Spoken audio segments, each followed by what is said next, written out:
Wonderland.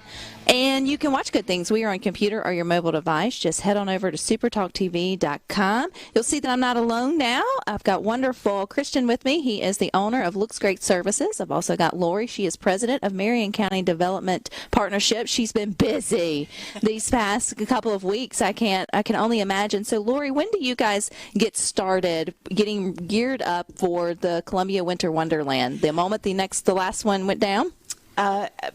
Basically, yes. Kristian can tell you that he is also, as well as the owner of Great Services, he was the impetus, the real spark behind the start of Experience Columbia Winter Wonderland. Yeah. Kristian, it's all your fault. It is. No. No, but there's always a spark. There's always someone who has the idea, and then you get it to the right people, and then they're able to take it and flourish it and make it into something great. So when or where did you get the inspiration for such an event? From Lori. Now I feel like we're playing ping pong here on who gets credit for the good stuff that's going on here in Columbia. But back to your question, we really do. It really, the team that Kristian has put together, they really start planning for the next year immediately after the end of the season. And this year they actually started the physical construction. Was it in August? Is that about August? Very early this year. Oh, it's hard to think about a winter wonderland when it's 120 degrees outside of Mississippi, but it's something to look forward to for sure. We did, and we tried to get started early this year because of what we wanted to try to accomplish this year with the event. So, well, I know over the years it's grown in terms of lights. You keep adding things like the ice skating rink. And so, Kristian, when you first had your idea, I know you threw it to Lori, who then they all made it happen with Experience Columbia and the partnership. But what was your vision in the beginning? What was it that you felt like Columbia could offer that maybe wasn't happening anywhere else? Well, it really did start out with working with Lori, and I got to know Lori through MCDP and our businesses in town here. And we, many years ago, we did a little project. Lori approached me about putting some lights on top of the downtown district buildings. And it was very simple, but I don't know how many years ago that was, Lori. It's a long time ago. Yeah, it was 8 or so. So it was something. It was something very small, but it was neat back then. It was very meaningful. We did it, and there was a lot to do to even get that done. A lot of building owners in the town, and we got that done. But that was the starting point of what this developed into. And once we got that started, we kind of added to it a little bit, and then added to it a little bit. Well, Come on now, how many lights are out there now? I don't know how many lights are there. Do you know? Does anybody know? I know the big tree it's in the hundreds of thousands. So then you multiply that by all the other ones, and then you add in sort of the light spectacle with the music and all the other experience, and now the skating rink, and you have all the musicians and artists who come out, and all the shopping. I would say it kind of snowballs in the best way possible. Kristian, over the years, got a little bit I think bigger. the big jump was the courthouse, because the courthouse is was the original capital of Mississippi for a short time, and it's such a grand building. And I drove past it every day, 12 months out of the year, and I always wanted to try to decorate it, and that was a big jumping off point when the county allowed us to do that. And the first year we saw it, the crowd when they turned the lights on for the courthouse, the whole crowd gasped. I mean, it was everybody there, because it really was a beautiful sight, and with the dome and the lights on it, and it was just a spectacular sight. And so that really, I think from the moment those lights went on, we were like, we gotta keep this up. We gotta keep this up. Well, it's cool because probably the first year, I'm sure other people came into Columbia to sort of experience it, but it's sort of over the years it's morphed into you guys now hosting the outside and bringing them in. When it felt like maybe at the beginning it was just something that the community sort of enjoyed, and now it's become a gift from the community of Columbia to everybody else. Because when you read the name Marion County Development Partnership, it feels like everybody in the town has come together to make this Winter Wonderland a success.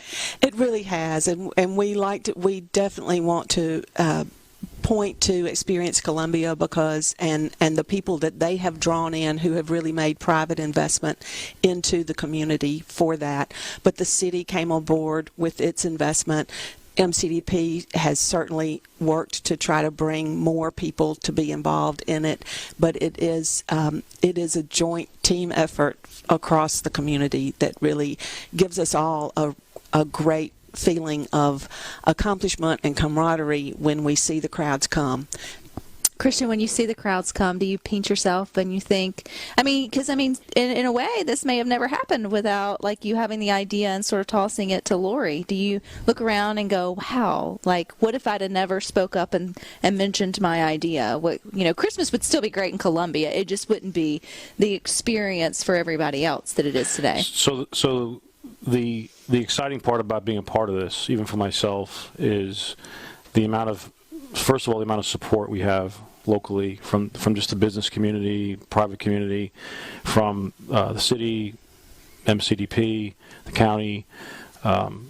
There's a lot of energy behind that. And it's an overused word, but there's a lot of energy. But the neatest part is the creativity of the individuals, because the event now is a very high tech event behind the scenes. A lot of the Lori mentioned, like when we lit the courthouse, a lot of our work is done at night because we don't want all the surprises and all of the things that we're doing to be seen. Mm-hmm. Even in in the evening around 6-7 o'clock. There's a lot of people out, so a lot of the teams work at midnight, 2 o'clock in the morning, all through the night, working on all of the unique things we want to do each year. But in order to do that, there's a lot of very unique people, and it's amazing that.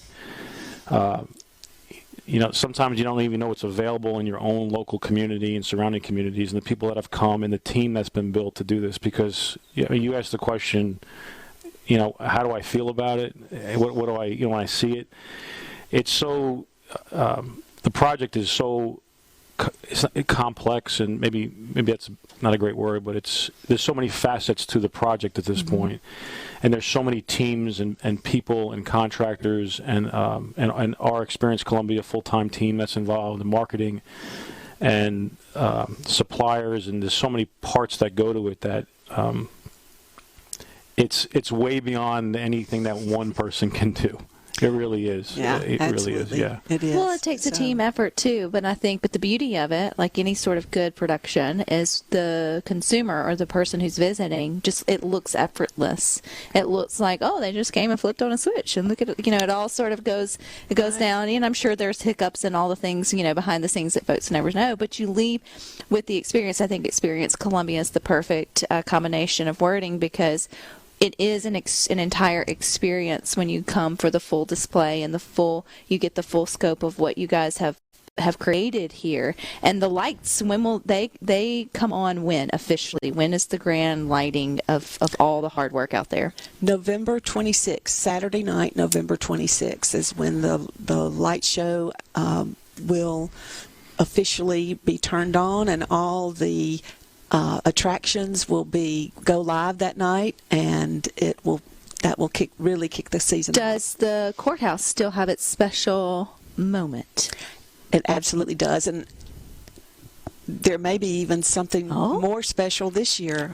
Each year we try to add to the event. Uh-huh. Sounds like the Griswolds.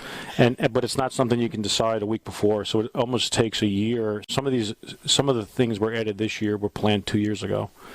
So you have to plan it, decide, work with the city and MCDP.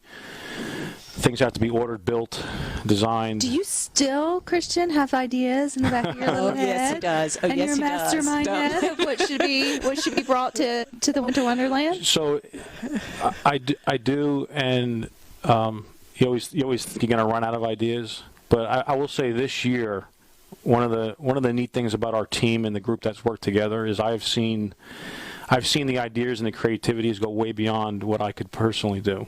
And that's the part that is very meaningful to me, is that people that have come and started the process or been a part of the process have now kind of like taken it they're doing things that I could never imagine myself. So it's exciting. It's why you need to come out and you need to visit. You can go to experiencecolumbiams.com. You can get your tickets for ice skating. You can see all the lineup. Right, Lori? Is there anywhere else folks can go to start planning their trip to Columbia? That's the key. You can also catch it on Facebook. There's an Experience Columbia MS on Facebook as well. All righty. Well, Kristian, I can't wait to see what your mastermind has this year and beyond. So thank you both for your time. But you guys stick with us. We got more for you.